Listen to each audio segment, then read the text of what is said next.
with the owner and managing winemaker, Marty Clubb, and we are at Le Col number 41, just outside Walla Walla. Where are we? Yeah, we're about 12 miles west of Walla Walla on the old Highway 12. Nice. And this used to be called Frenchtown, is that? This area was called Frenchtown. We're at your tasting room and your facility where you make your wine, and I'm going to tackle the first part of it, and that is the building we're in was an old schoolhouse, a two-room schoolhouse? Two-room schoolhouse. And our tasting room is in one of those rooms upstairs. That alone makes it worth the trip. I mean, the wine is very, very good, yes, but to see this place, it just has got this personality everywhere. It's fantastic. Yeah, it is. It's a great spot. It was my father-in-law who founded the winery. It was his idea to locate in this old schoolhouse. It was an operating school till 1974, and then it sat here neglected, you might say, for a few years. We bought the building in 1977, but then renovated it into the winery and opened our doors in 1983. The second question is the name. Can you tell me a little bit about the name? Sure. Le Col means the school, and we happen to be school district number 41. I don't know if you noticed, but when you came up the front entrance, it said district number 41 right above the school door. So Le Col number 41 is kind of historic because we are in what was called the old Frenchtown schoolhouse, school district number 41, and Le Col means the school in French. Tell me about Frenchtown. What was that all about? Well, going back to, if you want to go back to the real beginning, Lewis and Clark came through the Walla Walla Valley when they were headed west, trying to find the short path to the Pacific.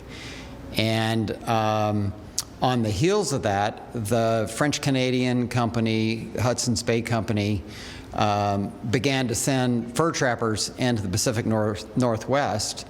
And they had, a fort at Fort Vancouver. They had a fort right where the Walla Walla River flowed into the Columbia, Fort Walla Walla.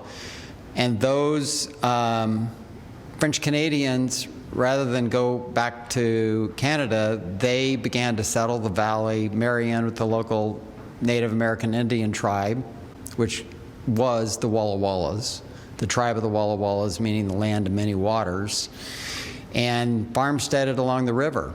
And then the first school was a log cabin on the river, and then eventually they built the school in this location. And this particular building was built in 1915. So we're now 110 years old. Yeah. Roughly how far are we as the crow flies from the river?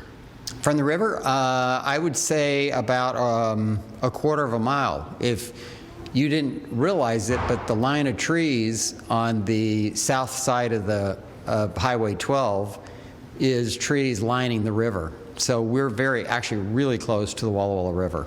Yeah, it's the only way you can really identify the river in many spots is when you see those trees. You can right. Kind of there are not that many trees in this area. As you know, while the eastern Washington is largely a desert, but Walla Walla actually sits up against the western side of a mountain range called the Blue Mountains. And so it begins to take on a little bit of a patina of a little more lushness, a little more green. It's an old town. It's one of the oldest towns in the Northwest. And I think because of that, there's some old buildings. It's a college town. Walla Walla is a really cool place. Yes. We have some of the best restaurants in all of eastern Washington, a nice place to live and make wine. And an extraordinary climate, or at least during this particular time. This is my kind of weather right now, so I'm loving it. It's perfect. Our rainfall is very low, which is fantastic for making wine, but it means we have 300 days of sunshine every year. And so unlike the image of the Northwest being rainy, that's all on the west side, and we're on the east side of the big Cascade Mountain range, so it's very sunny, very dry, perfect for growing wine grapes and making wine. Well, I always talk about people getting bitten by the wine bug. And obviously you've been doing this for a long time. How did you come into wine? How did it find you? Okay, well, I sometimes jokingly, but not jokingly, say I married my way into the wine business. There's an element of truth to that because my wife's parents started L'Ecole in 1983. Megan and I were living in the Bay Area at the time, and we came up and helped them with that first harvest. And but Baker Ferguson had he was born in like 1918.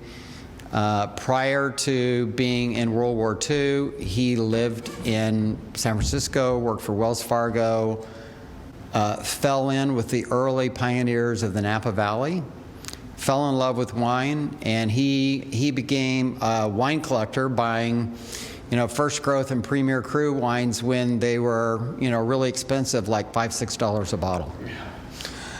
And so he had an incredible cellar.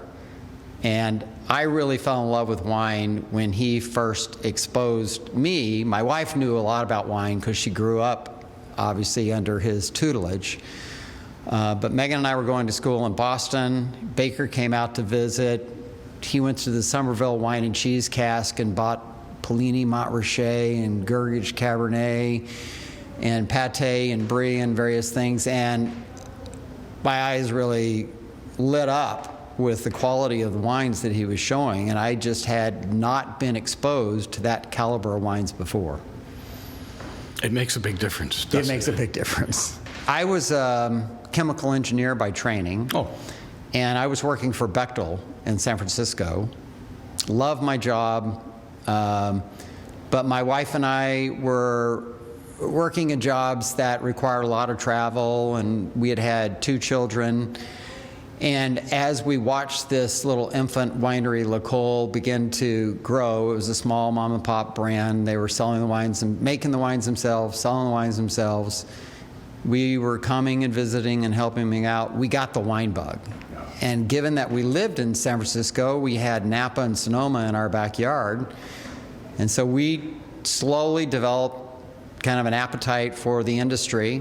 And my background being a chemical engineer, I was really intrigued by fermentation science. I started going to UC Davis, and eventually we packed our bags and moved to Walla Walla. When I went to school, a chemical engineer tended to work for, distilleries, petrochemical plants and refineries. And the more I thought about that, the more I was like, I'm not really sure I really want to do that. And then when this opportunity came along, I was fascinated by it. And so we made the commitment and moved to Walla Walla. And it was at a time where the wine industry here was truly in its infancy. We were the 3rd winery in Walla Walla and the 20th winery in Washington State. And today there's about 125 wineries in Walla Walla and well over 1,000 wineries in Washington State. I mean, we are a distant second to California, but we are the 2nd largest wine producing region in the United States. It's a small, very collaborative wine community, and even as we've grown, it's stayed that way. And that's honestly a really positive thing about Walla Walla is, we're out here in the middle of nowhere, and everybody is kind of backing one another up. It's pretty cool. Well, that brings me to back in the middle of nowhere. I was about a 12-mile drive, give or take, to Walla Walla. Yeah, it's about 12, 13 miles from here into the city of Walla Walla. Sure. Why here? Other than this extraordinary building. Because my father-in-law had dreamed, because he was so passionately into wine, he planned on ultimately, when he retired, to build a winery. And he had, not only was he super knowledgeable about the wine industry, he was very well read, but he was a banker, and he was in the business of lending money into the agricultural community, which way back in the 70s was more driven by orchards and apples and various things like that. But as it began to tilt in the direction of wine, he was a big supporter of that. And there were some early pioneers in wine in Washington State. And Baker was there and friends with some of these early people, and so he was one of the early champions that Washington State had the right climate for wine. It had glacial soils and volcanic soils and 300 days of sunshine and very little rainfall and almost perfect temperature and growing conditions to make great wine. I'm not going to obsess over the building here too much longer. Thank you very much. But as I understand it, the upper section was added later on. Is that correct? The very top floor was added. Because it was a two-room schoolhouse with a cellar. The cellar was obviously advantageous because that's where the first part of the winery was built, was in the cellar of the schoolhouse. And then the 2 rooms were turned into, a tasting room and hosting, accommodations to host. And they lifted the roof and added a 3rd floor to become where they lived. And today, that's where our offices is up on the top floor. But they did it in a very professional way where from the exterior you can't even tell that it had happened. Which leads me to the last part of the schoolhouse. Is there a ghost? Is it haunted? The whole idea of the building being haunted is a little bit of a funny story. I've spent many hours in this building alone, particularly in the early days of working here, late at night when harvest was going on. And I will confess that maybe like other old buildings, maybe like I hear in the distance right now, little noises and sounds. And there are people that believe that there is a ghost here that is kind of helping school children find their way to the future. I personally don't experience that, but there's a little bit of a rumor mill about a ghost in the schoolhouse. What makes Washington wine special? Washington wine is special for a number of reasons, but I would say, if I was to encapsulate in kind of a quick little elevator speech, we're pretty far north, and many places as far north as we are would be challenged to grow grapes because they don't have the proper heat units. Geologically, what happened here about 15 million years ago was a series of lava flows that laid basalt down in eastern Washington. And in some places, that bedrock of basalt is more than 2 miles thick, and the weight of that volcanic rock on the mantle of the earth has created a giant heat sink. So the reason we have the heat units to be able to do literally all of the agriculture that we have, including wine grapes, is because we sit in a desert in a heat sink in eastern Washington. We have very little rainfall.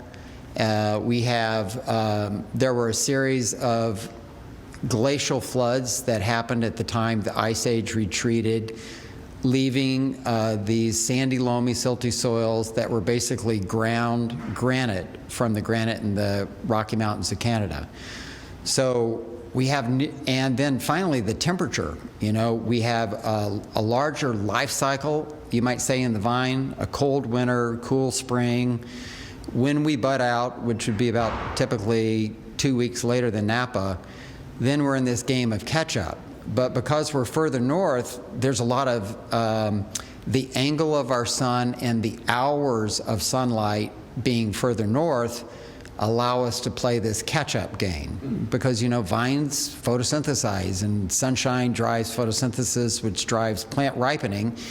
And being that far north then helps us catch up. So Washington in the fall, we have a fairly significant diurnal temperature change year-round, but it may be amplified in the fall as we begin to get into that cooling weather.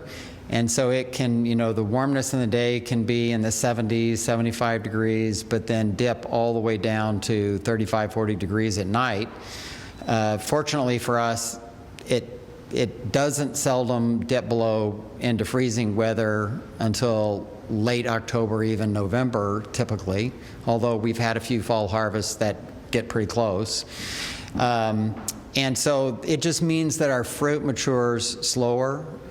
We have this really slow accumulation of sugars in the fruit, a slow reduction in acidity. And so the sense of freshness is there, the sense of balance is there.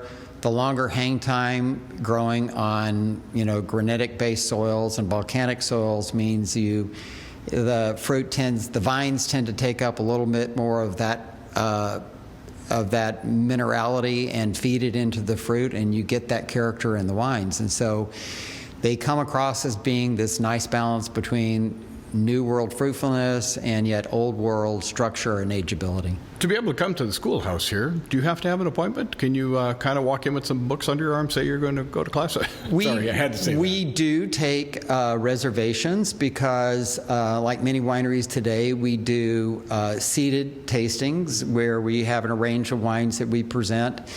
And to get the best red carpet treatment, that you probably should make a reservation. On the other hand, we are not really near any big metropolitan area. The traffic coming by the old schoolhouse is pretty small, and we can accommodate most walk-in traffic.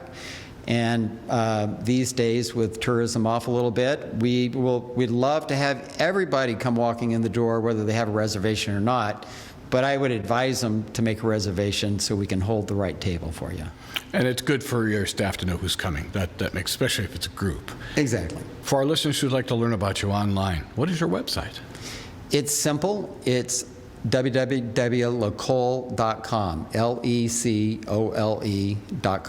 And the 41 doesn't make it in there. And we simplified it because being a French word is a challenge for a lot of Americans, so we dropped the number 41, at least for the website. It's just simply lecole.com. Oui. Marty, it's been a lot of fun talking to you. I appreciate your candor and your conciseness. I wish you guys continued luck after so many years. It's fantastic. So thanks for your time. Thanks, Ray. I appreciate it.